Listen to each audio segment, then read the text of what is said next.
go to Blackpool Victoria Hospital today, not for anything drastic, just to get the pressures altered on my CPAP, you know, the breathing machine that I use because I have sleep apnea. So I had to go and they check it. It's all electronically gizmo. They can tell when they plug it in, you know, how many times you've used it and how much sleep you've got and whether you've been using it correctly and all this stuff like that. Anyway, because I've been having a bit of issues, you know, with it blowing and, well, you know, too much information but giving me wind. Apparently when you breathe in, with your mouth breathe, you swallow in air and it gives you this bloated appearance. Oh, too much information for you, isn't it? Anyway, they've altered the pressures on it, so all should be well. Yeah. Well, yesterday, was it the day before? Can't remember. Oh, here, we're getting messages already. I showed you the free gift that I got with Simply Crochet, which was meant to be a stand, you know, to put your crochet hooks in. And that reminded me that I actually had a couple. So I thought, where are they? So I went foraging, you know, in my she shed. And I found it. It was made for me by a friend of mine, Sarah. It was made for me by her boyfriend, man friend, whatever you want to call him. Not a husband, but you know what I mean. And he made me this with all the little holes in. And it says Jan on one side and it says crochet on the other. And it has holes in. I'd actually bought one. It's made of solid wood, so it's lovely. I'd actually bought one, but it's got quite big holes in it. So the little hooks kind of wobbled about a lot, yeah. So I found some more hooks. As you can see, my old arrow hooks, which are like gold dust. And I actually found a tulip hook, which I'm not that crazy about. I like inline hooks, just a personal preference. I'm not saying they're better than others. Some people like the more blob end, you know, like boy, is it? Whereas I prefer the inline hooks, which are Susan Bates. But tulip, they've actually got a shorter shaft and a bigger handle, whereas I like more and a shorter handle, yeah. It's all a matter of preference, isn't it? I mean, people ask me, you know, which hooks do you use, which ones are the best and that, and I say, there isn't anything that's best. You just use what you're comfortable with, you know, using. Some people say, oh, I just buy the ordinary, you know, the cheaper ones, and I'll say, if you're happy with them, there is absolutely no need to go pushing the boat out buying expensive hooks. Oh, shush, phone. Buying expensive hooks. If they're not what you want, you know, please don't be pushed into it by, you know, peer pressure. Oh, you've got to use this hook and that hook, you know, which can cost a fortune per hook, you know. I prefer, like I say, my Susan Bates, but it's just me. What am I using at the moment? I'm using a huge chunking thing. It's a 10mm. I'm not really happy actually using such a big hook. I'm more of a middle of the road kind of girl, you know, 4mm, 5mm, 6 at a push. But that's my style. But I found this pattern, and I've made it once before, many years back, and I made it in a beautiful lime green. And I loved it, and it went with a load of things, but the problem was, it had wool in it, and it itched. And I was wearing it like with sleeveless dresses, you know, so the bottom of my arm was just, so I thought, no, I can't do this. So it didn't make the cut when, you know, I was doing things to come here. Anyway, I went into the shed, my she shed, my crafting space, and I thought, I'll do it again. So I found this really fluorescent pink nice yarn. thought of doing that. Started using it, and of course, it's super thick. You know, it must be more than a chunky. It must be. It just says it's bulky, but it's really super chunky, I think, to me. Super, super chunky. It says it's ice yarn, Veronica bulky. So Veronica, I'm sorry, but you're bulky. If there's anybody called Veronica out there. Anyway, I started it last night, so I've done one sleeve. It's very, very open work, very open. So I did one sleeve.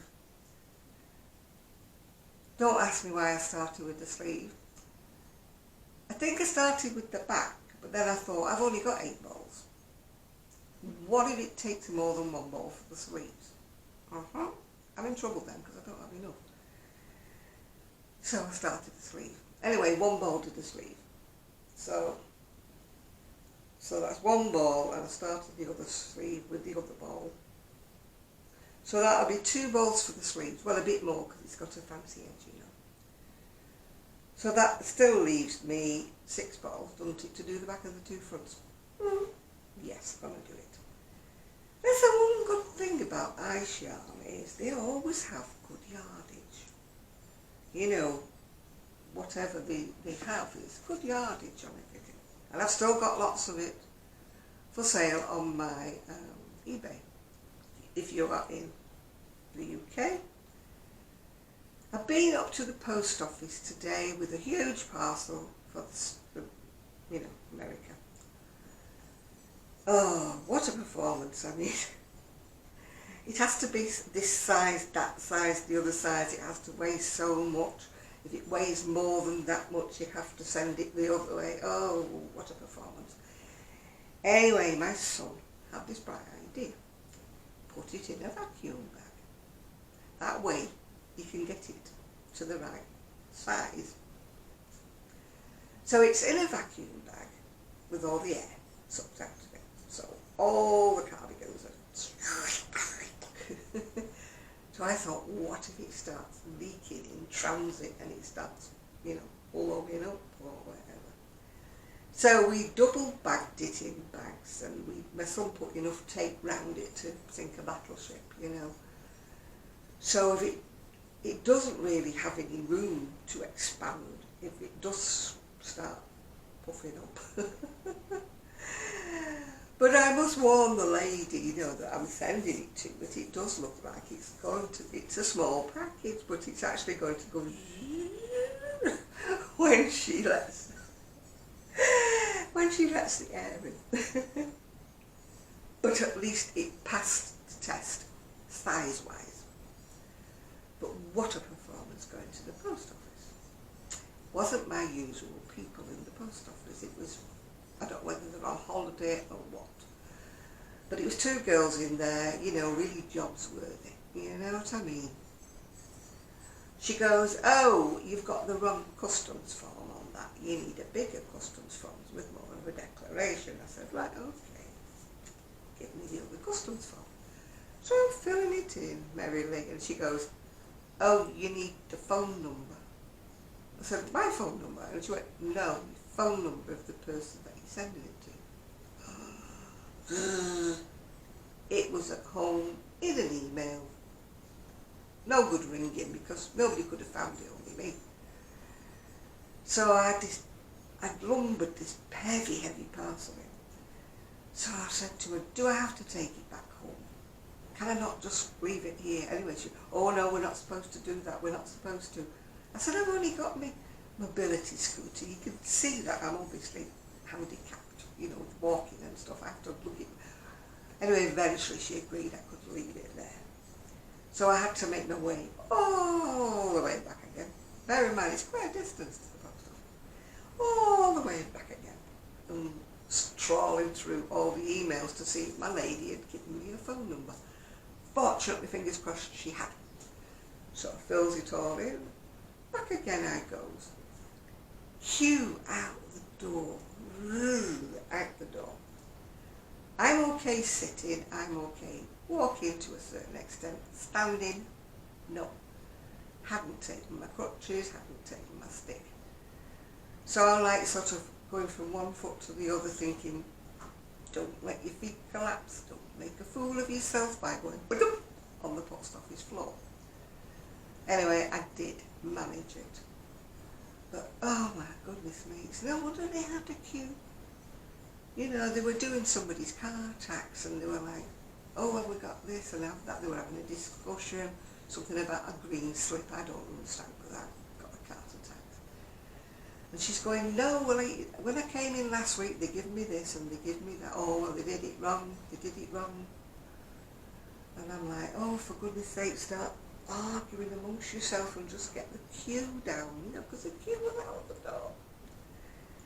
Anyway, eventually, I get this form filled in, she sticks it on, and then she had a performance because I don't think she knew what she was doing. She was scanning it and doing this and then that and then the other and asking me how much it was worth and all this, and I said, oh, I don't.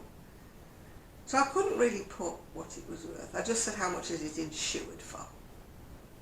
Oh, well, it's insured for, and she told me. And she said, but if you want it insured for more, you've got to pay. And I said, no, just leave it at that. So I'm just praying, because I've put the least amount kind of, you know, for the insurance purposes, that it gets there safely. So fingers crossed for me, please, that this parcel gets there intact, in one piece, and doesn't inflate en voyage, you know. Otherwise, you know, I don't want to be, you know, mysterious parcel inflates itself at the airport. You know, I don't want any of that, yeah. That's the bit I started with, the tension. You can see how thick it is. Look how thick. It's definitely going to be a super chunky cardigan, isn't it? But it won't be a heavyweight one because of the holes in it, yeah. I did some washing yesterday and I was there with my washing and a wasp stung me under my arm. Didn't provoke it, wasn't flapping at it or anything. Bing! I said to my son, oh my God, I said, a wasp just stung me. So he said, oh, go and put some vinegar on it. Which I did, and it didn't. It was stinging like fury. Because I am actually, slightly, I can have a reaction to a sting. So anyway, I bought some aloe vera, and I remember seeing on the outside of it, it was good for burns and stings. So I went and got my aloe vera and stuck it underneath. I mean, last night it was bright red all underneath. This morning I can't find where it stung me. Brilliant stuff, that aloe vera. Can't find it. Yeah. If you're wondering what I'm wearing, it's a pattern that I found ages ago and lost. And it was one that a lady had made up. I found it on Ravelry somewhere. She'd actually just written it on her blog, actually. It was meant to be a copy of one that somebody had been wearing in a Harry Potter film. And it had like lacy sleeves. And she'd made this little copy of one that this lady had worn. I made this actually many, many moons ago to go to Yarndale. Got a photograph of me somewhere at Yarndale. I think I was with Claire, who was Bob Wilson 123 at the time. She's now Claire Crochet. And I was with Zoe, 24 Carat Crochet. And I was with Catherine from Craft and Moon Treats. I think I was with her as well. And I can't remember who else I was with. I was with someone else as well. I've got a photograph somewhere, which if I find I shall put on Facebook if I can find it again, of me wearing this. It was a great visit to Yarndale actually because I fell over. Wouldn't be me, would it, if I didn't fall over? In actual fact, I had a wheeler with a seat. And if you've ever been to any of these wool festival things in the UK, they're usually held in a cattle market. No cattle there at the time, but you know, they swish it all out. It's very, you know, there's no lingering odours or anything. But they've got like the gullies, you know, where they swish everything away. Because, you know, nervous cows and stuff, you know, they swish it all away. So I put my little wheeler down to sit on it to rest myself and went straight over backwards. Oh boy. Banged my head. You should have seen the state of my arm and my hip bruised all over the place. And this lady came running out with this rescue remedy or something, what she thought they were going to do, I don't know. But she gives me 2 of these 2 little pills, rescue remedy for shock, she said. Anyways, sort of. So I kept saying, I'm fine, because I've gathered a little crowd by this time, people picking me up and, are you okay, are you okay? And I was hurting like anything, but you know, your pride, you say, no, I'm fine. Anyway, when we went further over, we saw this St John's ambulance man. And I won't say he was my age, he was middle-aged, but he was quite dishy, yeah. So I said to him, you don't have anything for bruises, do you? You know, so I showed him what I'd done, and he went, oh no, I don't. So I'm sorry, love, I don't. He said, you need a bit of arnica or something for that. I said, well, you know, here for the day. And then every time we went round, we kept going past this little sort of tented area where he had a little stretcher and everything. And they kept pulling the leg. You're only going past here again because you want the St John's ambulance man to come and, you know, see. And they kept saying, he's got a bed in there, you know, you could go and have a lie down while you chat to him. And I said, no, fine, he's probably got a lovely wife at home. No, thank you. So that's what I remember mostly about Yarndale. I remember this cardigan falling over. And the only thing I bought was an ice cream. It was a U ice cream, E-W-E, made from sheep's milk. And it was quite nice, actually. It was quite sweet. That's one and only time I've ever had a U ice cream.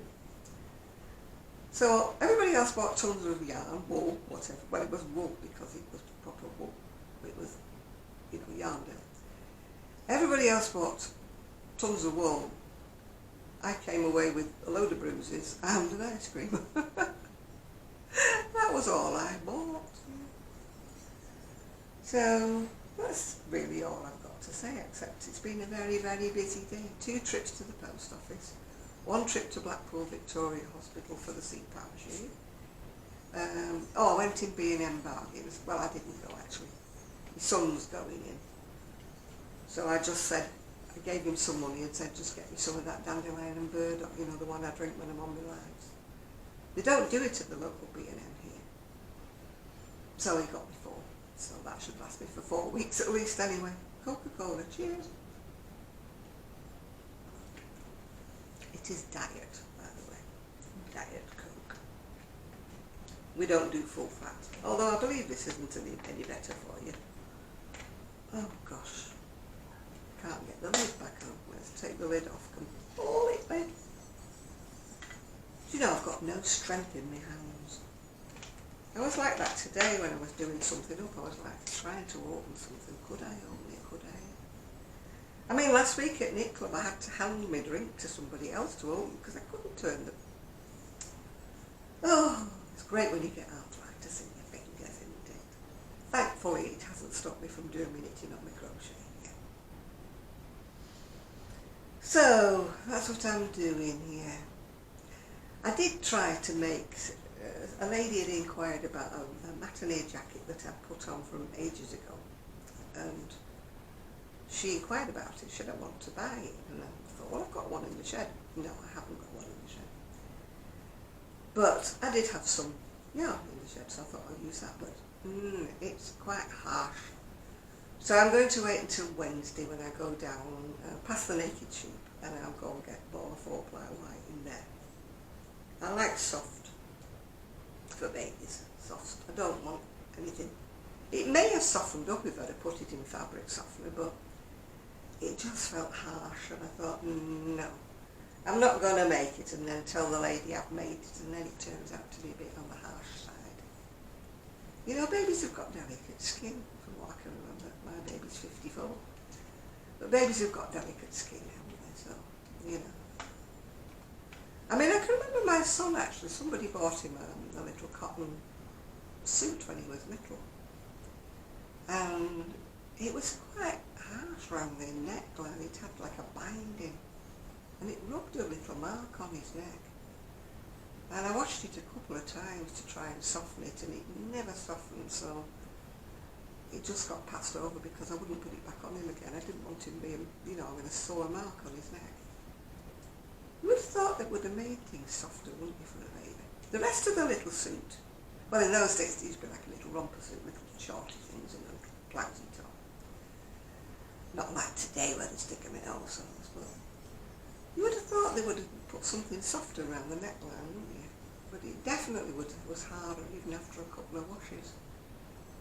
So I'm afraid that he never wore it. I don't know what happened to him. Probably passed it on to another baby. I don't know what I did.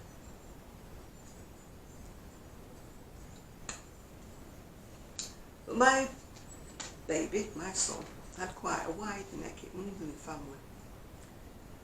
My father had quite a bull neck, you know, like where they look as though their neck's too close to the shoulders. He was only a very small man. He was about 5'6" or something. But he had a wide neck, and he always had to buy shirts that were too big for him, really, because he had to get them big in the collar. Because in those days you bought shirts by the collar size. I don't know whether you still do or not. So they were always miles. I mean, he didn't mind them being too long because he liked a good shirt lap, as he called it. Because they used to be like that shape back in the day. He liked a good shirt lap. But the sleeves, you know, I mean, they were always right hanging off the end of his arm. He always had to take them to a tailoress and have them shortened. Eventually he found somewhere where he had his shirts made, and they fitted him perfectly. They cost him a little bit more, but he said it was worth it just to have something that actually fitted him, you know, without like he was wearing his big brother's outfits, you know. So, yeah, I've heard of another death. Oh gosh, it must be the season for it. Somebody that I used to know off the CD radio. Yeah. She's passed away. She's younger than I am, no. So that's been like 2 cousins' wives. My ex-husband has lost 2 of his grandsons, one about 3 months back and one last week. One was 13, one was 18. And I'm thinking, how many more people? You know, and I keep checking when I wake up, are you still here? Yes, you're still here. Good show, good show. And I still haven't looked for the eyes. I need to get my eyes checked. I started reading a book before and, you know, I had my glasses on and I was still going like that. I thought, no, your glasses definitely need changing. So with all the kerfuffling and the to-ing and the fro-ing, I didn't get to my knit club today. I usually go to the knit club at the library. At Fleetwood Library, I usually go. Lovely bunch of ladies. And I usually go there on a Monday, but I've had to miss it because by the time I came back from the hospital and called in at B&M on the way home, well, I didn't call in, my son called in. I sat in the car and just people watched, which I quite like doing, you know. You're sort of watching people go by, aren't you, you know. My friend and I used to do it, and we used to say, wonder what they do for a living, you know. We used to guess. Do they look like a labourer? Do they look like a dentist? Do they look like, you know. We used to do it especially when we were on holiday. You know, all the people sitting round the pool. And we used to start thinking, I wonder what he does for a living when he's at home. And we used to give them nicknames. We had one I can remember in particular. Every time he went past, he must have took a bath in aftershave. So he was Mr. Aftershave Man. And his wife was quite loud, you know. She was a big lady and quite loud, you know. So we didn't know whether Mr. Aftershave was henpecked or whether, you know, he just took no notice because he used to like lie on the sun lounge and just ignore her completely, and she'd be all day long. And I don't think he ever took any notice whatsoever. We discovered later that he was German, so that's why we didn't understand what his wife was saying, but we could hear it going from the other side. So we definitely used to people watch it. So I don't know whether you've ever done that or not. Yeah, I do it when I'm on the seafront. You know, people go past me. You know, I don't say I guess what they do for a living, but you know, you're thinking, I wonder what they're called. I wonder if they live around here. You can always tell the locals because they've always got shorts and vests on, even when it's windy, and they're always the colour of nut brown, you know. They're really, really tanned, yeah. Really got a good tan. I've got a bit of one.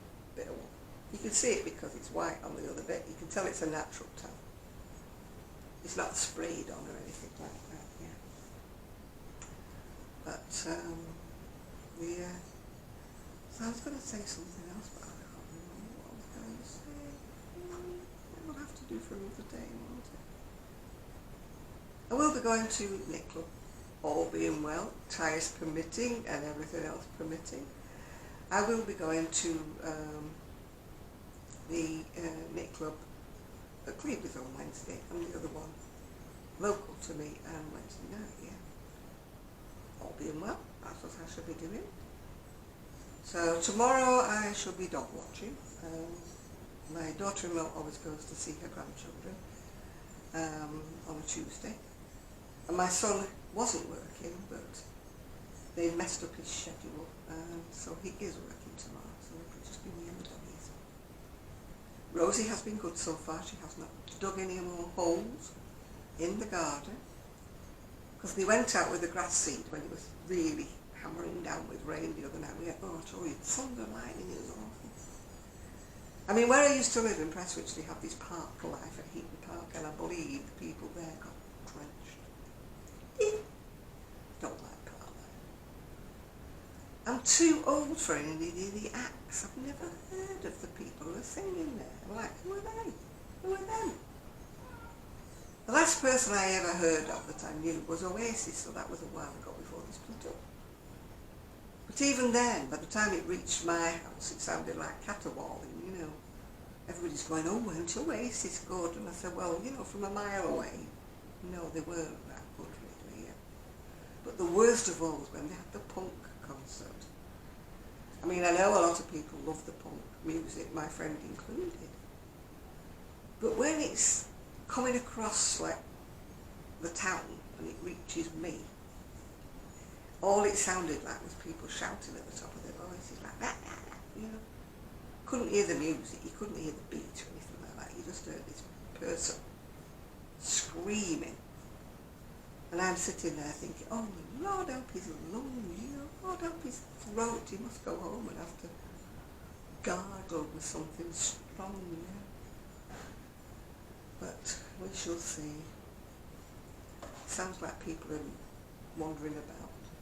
I took this opportunity to film because my son was upstairs snoring. I thought, well, while he's snoring up there, he's obviously not going to be coming down here, really. My daughter-in-law has been busy. She's cleaned all the carpets. And that's my thing telling me to shut up. Why can I never shut it up? Why can I never shut it up?